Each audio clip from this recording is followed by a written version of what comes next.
So what we did, it's interesting. Remember back in March when everyone said we needed to flatten the curve. If you go up, the hospital system would be stressed, you may overwhelm it, and that would cause excessive deaths. If you flatten the curve, you can avoid that. But what a lot of people don't remember is you still have the same number of infections. They're just spread out over a longer period of time. So our peak before was much lower than a lot of the other states like the Northeast, for example. But as we see, I think a lot of the states that had lower peaks are still seeing cases. Really the whole Sun Belt is seeing this.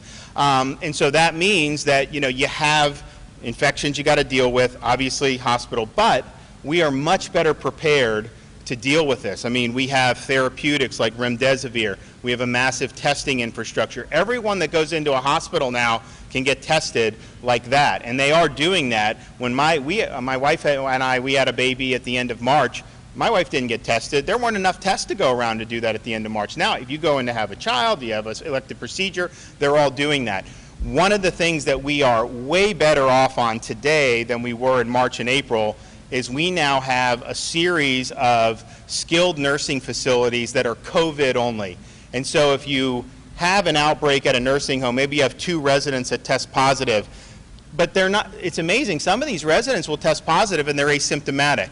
So maybe you don't need to send them to the hospital, but you do need to get them out of the nursing home so it doesn't spread. Well, now you have these COVID-only facilities where you can take them, have a safe place. Obviously, everyone in there has COVID, so there's no worry about the spread. And the same thing if they're in the hospital and then they become medically stable, you have a place to be able to remove them. So what the Tampa Bay area has been using is our Polk County facility, and that has a decent number of beds. I know Secretary Mayhew would like to have one in the Tampa Bay area closer.